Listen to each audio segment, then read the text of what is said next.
Olá! Hoje vamos analisar e pensar sobre a cruz e o Espírito Santo. Encontramos muita coisa acerca do Espírito Santo no segundo capítulo de 1 Coríntios.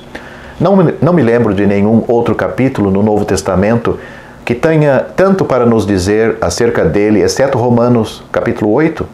Qual é a razão?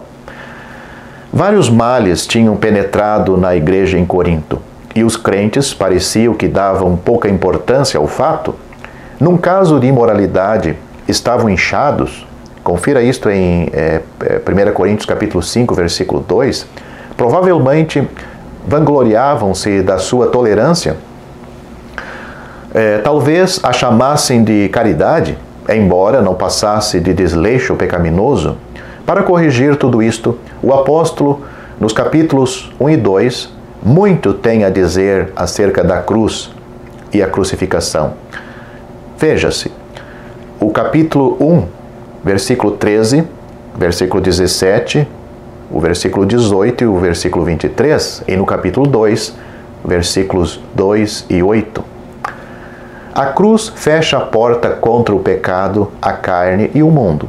Não é apenas que o Salvador morreu nela para a nossa salvação, mas permanece como barreira intransponível entre nós e o mundo, entre nós e tudo aquilo pelo qual Cristo morreu.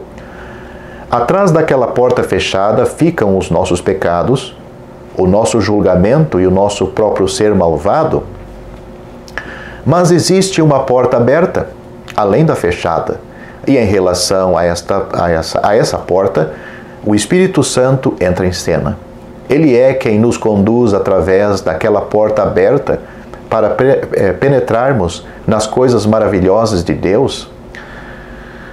Vamos analisar alguns pontos referentes a esta porta aberta. Primeiramente, ele e somente ele sabe as coisas de Deus, tal como o espírito humano sabe as coisas do homem. Versículo 11, você pode conferir esta verdade.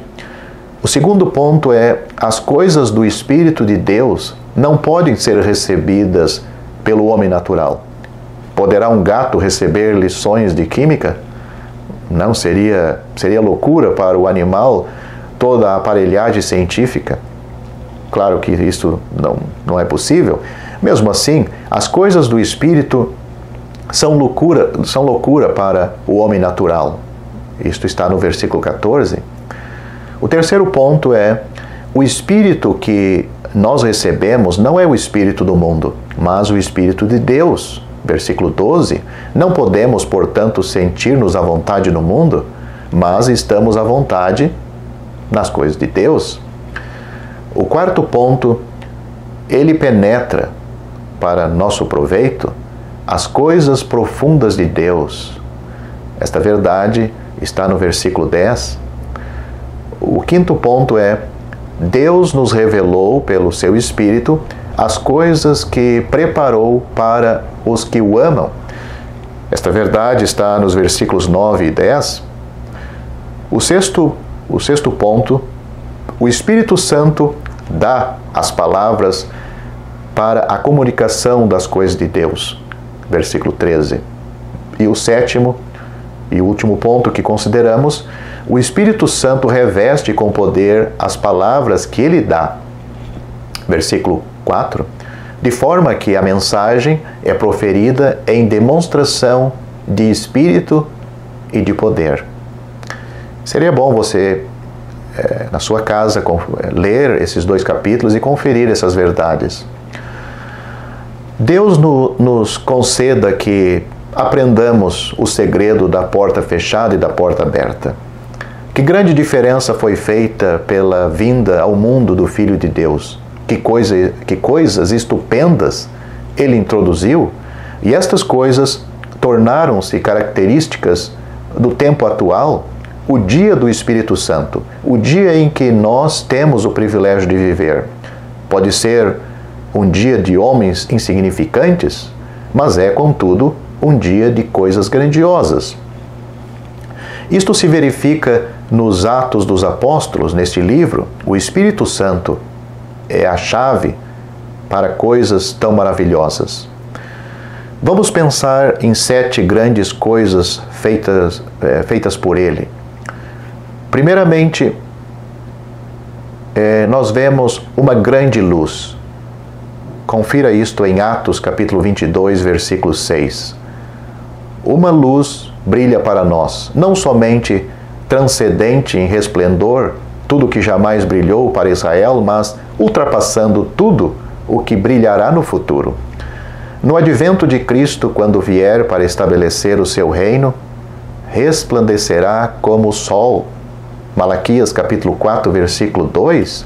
Mas a luz que resplandece para nós é uma luz que excede o esplendor do sol. Confira esta verdade em Atos capítulo 26, versículo 13. É uma luz que revela não só a própria natureza de Deus, senão também os propósitos do seu amor eterno. Uma luz que desvenda o fato surpreendente que os santos na terra, provados e perseguidos, fazem parte integral do próprio Cristo, pois ele fala deles como por que me persegues? Em Atos capítulo 9, quando falou com Saulo. Outras grandes coisas que caracterizam o dia presente, em contraste com o dia das coisas pequenas, de que Zacarias falava, em Zacarias 4:10, são as seguintes. Um grande lençol, isto nós lemos em Atos capítulo 10, versículo 11, este ilustrava a extensão mundial da graça de Deus no tempo presente. Anteriormente, o rio da misericórdia de Deus estava constantemente transbordando as suas margens, mas assim foi o caso de Raabe, a cananita, de Rute, a moabita, de Naamã, o sírio, e a uma cidade cheia de ninivitas.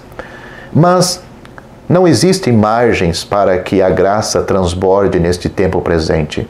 É um oceano sem praias, correndo livre para todos os homens e trazendo aqueles que são atingidos para uma bênção muito melhor do que tudo quanto Israel tudo que aconteceu jamais em Israel. Temos também uma grande multidão em Atos capítulo 14, versículo 1. Não é o caso apenas de haver graça para todos, mas que a graça tem sido eficaz. Quase 3.000 pessoas foram agregadas por meio do discurso memorável de Pedro no dia de Pentecostes.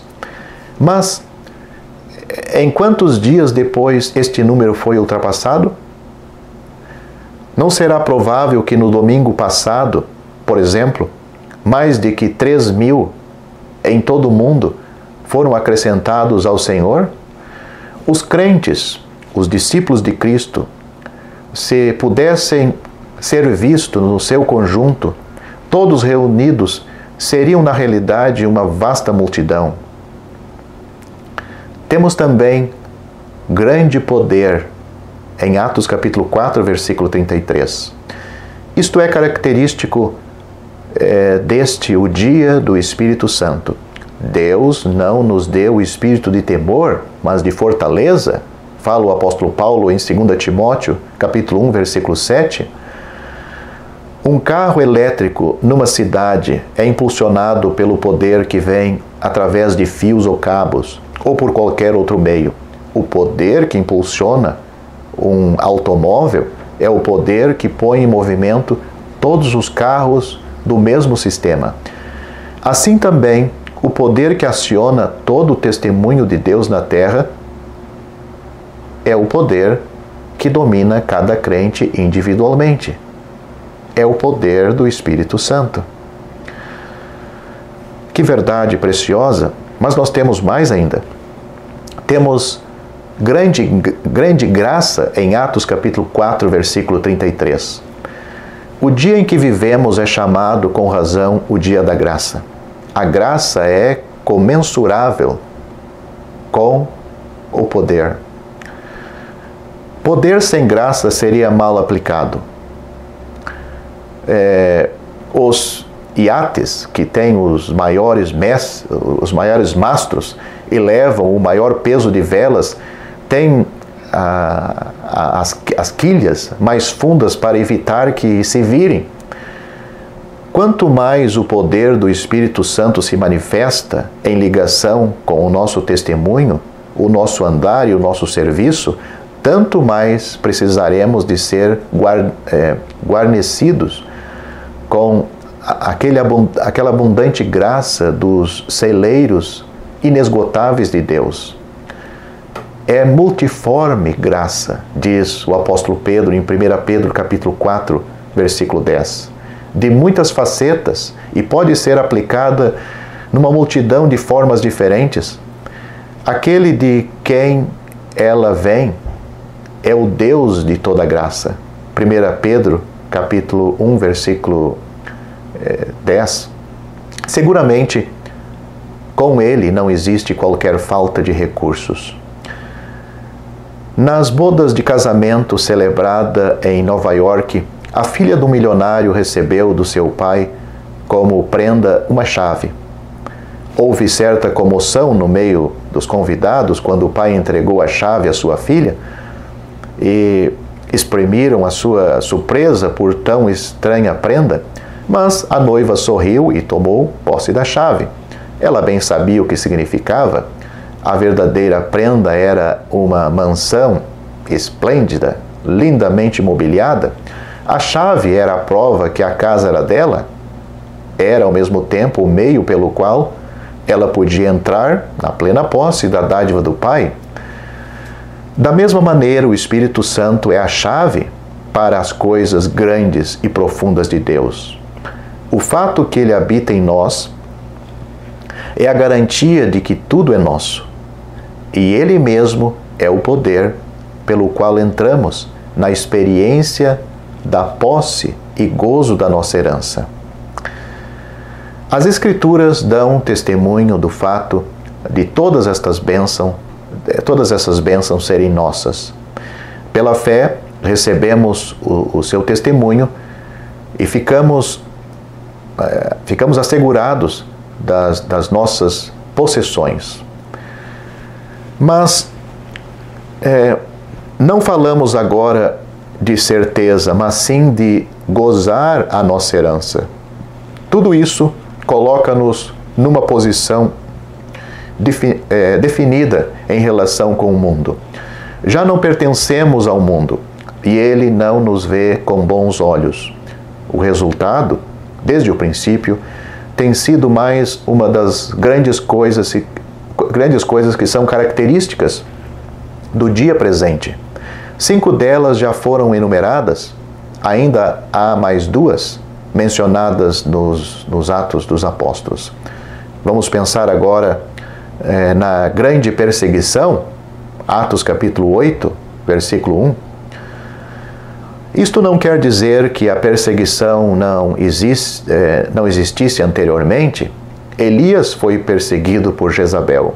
Jeremias foi lançado numa cova, mas a perseguição movida contra os cristãos ultrapassa em muito tudo quanto houve no passado.